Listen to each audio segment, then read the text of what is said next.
Everyone. Today I'm going to be running through a script that we made for UNED, and it's essentially about generating possible volumes, either tower, courtyard block, full block with tower, courtyard block with tower, based on your numeric inputs. So based on FSI, MXI, GSI, and floor to ceiling height. So bear with me, it might be a little bit of a long one. We've got quite a script here. But yeah, let's get to it. Okay, so the first thing that we want is to decide how any of these plot areas will be subdivided. And there's a number of ways that we can do that. We can either do that using a Voronoi parceling script or just XY grid. So at the moment we're looking at this surface here. And maybe you find this too large for the Voronoi script and you want to actually split it in half. So that's this dividing large plot. So we're going from this to this. You can select the first or the second, and you can also split it further down, as so. So that's for the purposes of primarily the Voronoi script. So then we take, the curve itself. There's nothing to input here. But we can further divide the Voronois.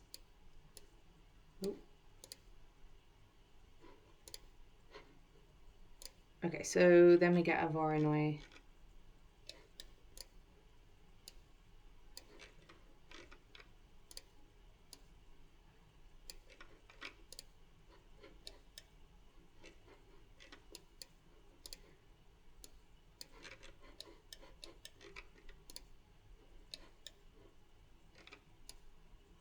Okay, here we see the subdivision. So we've gone from this to this, or also this way.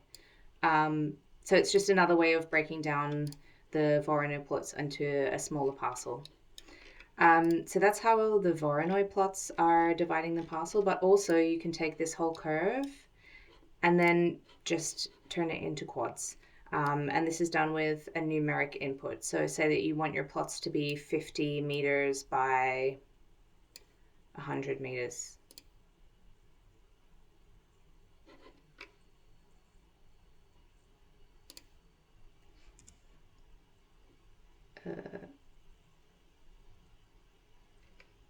It's a bit laggy. I think I've got something on later in the script. Anyway, you get the idea. So this is, instead of taking Voronoi script like an irregular shape, we're just inputting the rectangle that we know what we want the plot to be. So let's just leave this at 200.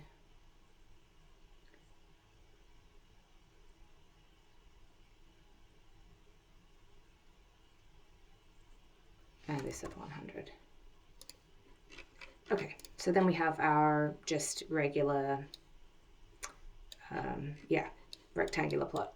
And then at this point you can decide, okay, do we want to take these Voronoi parcels or the grid plots in order to generate our buildings? So this is important because the way that the buildings are generated, it actually works offsetting the plot boundary. So if you want rectangular buildings, obviously the grid is a bit simpler, but if you want other fancier looking buildings, you can go for the Voronoi plots. But in this case, we'll use the grid. Now we're going to go through a series of numeric calculations. Oh, if you did want to use the Voronoi plot, you just drag this into this curve component and it will recalculate. Now we're going to go through a series of checks just to make sure that the plots are as we like them. So here we're actually visualizing the area of each plot in meters squared, so you can check whether you're satisfied with that. And then also the edge length. So then you can go back to, in this case, the parcels and reshuffle this if you're not happy with a length or an area of the plots that you're dealing with.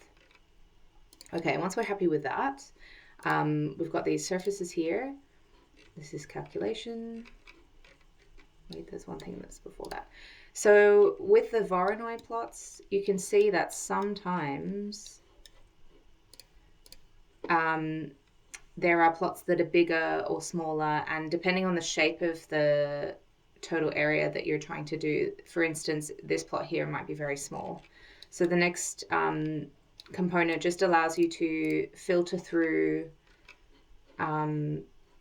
surfaces that are too small. In this case, they're all regular, but say if you had like a little corner here, it would allow you to input the area below which you're not interested in developing that plot. Okay, and then essentially we go through and put in the desired FSI, MXI, GSI, and then from that we can check again. So what is the total plot area? What is the BVO for that plot? And what is the FSI, MXI, and GSI for that plot? So this is just another numeric check. And then from the combination of the plot area and then the GSI, there are now a series of 3 components which can be used in order to find essentially the building footprint. So we're going from the whole plot and we're offsetting its boundary until the required footprint for the building is found based on the GSI. This component is quite complicated, so we just need 3 different methods per plot to see what works. And then whichever offset works or you prefer the geometry of, that is what's taken into, you then need to connect it to this surface area, and that becomes the buildable surface. Now, this last part of the script is, where you decide what kind of building you want to create, whether you want to create a block geometry with towers, a courtyard block with towers. Or if you want to put a courtyard block on there, but rather than take it from the GSI, as we'll see, the visualization for that is not ideal. So if you want to do it the other way around, you can use this series here, but I'll show you that in a moment. The reason it's important that I show you each of the different options is because in these yellow components, you need to activate and deactivate once you finish the script. And the reason for that is, these are quite geometry heavy, long process scripts. So if we have them all on at once, the script will just be really laggy. So let's start by right-clicking and enabling this first one. So this component here will take the building footprint,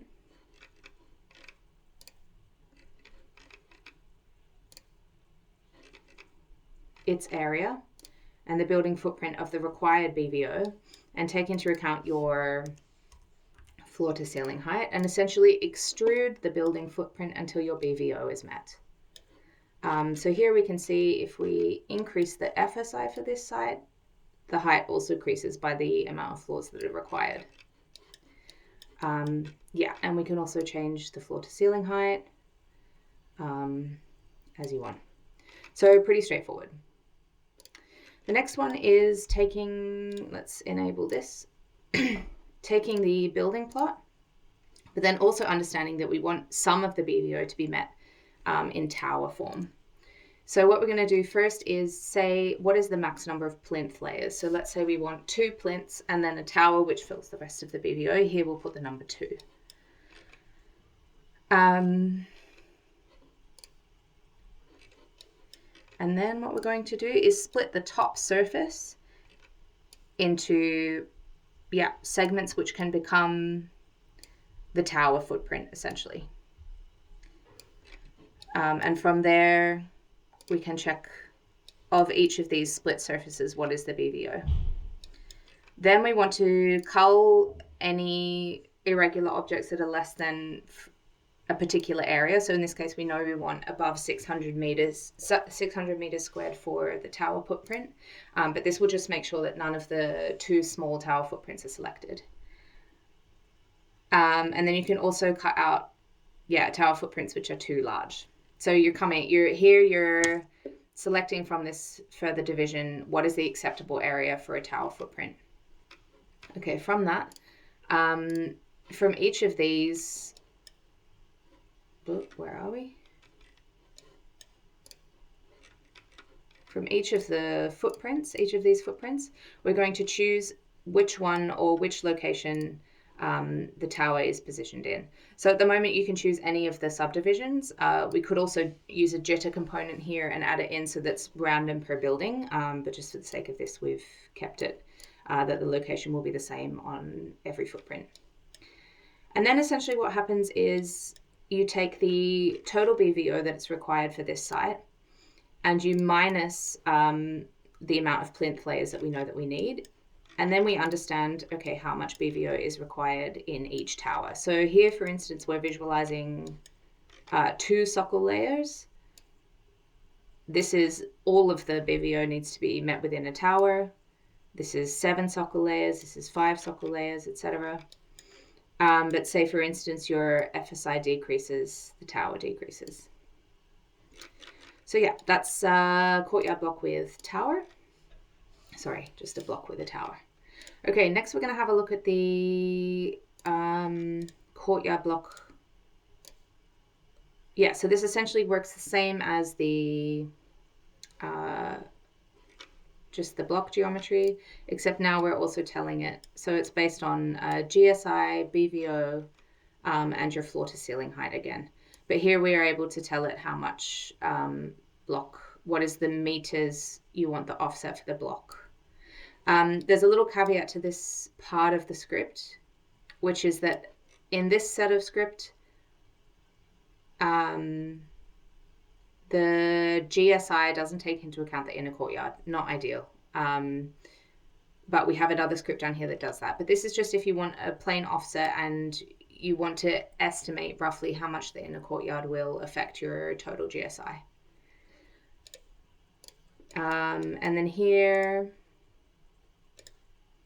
we do the same thing, but this time we subdivide this top surface, and then again we have the towers.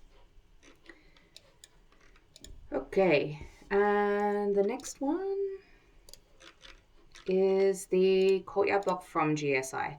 So this one is not the prettiest thing, but what it allows us to do is see a courtyard block that takes into account the building footprint excluding the courtyard. Yes, so let's just make this look a little bit more realistic. Okay, so as we see, we've got the plots here, and this is the required building footprint based on the GSI that we input. It's not ideal, but it is what it is. So this changes with the block depth that you input here. So we also know that this is not completely ideal, but hey, it's another option. And then lastly, we can kind of do it the other way around. So we take our plots, and then we want a particular offset in meters from the boundary for the building. And then we know we want 16 meter offset for the block. And then this becomes our building surface. And then we can tell it how many floors we want and the floor to ceiling height. And essentially what that allows us to do is make a block that we're more visually happy with. And then the output is rather the FSI and the GSI. Okay, I hope that made sense. If you have any other comments or feedback or want this developed further, let me know and we can have a look at it.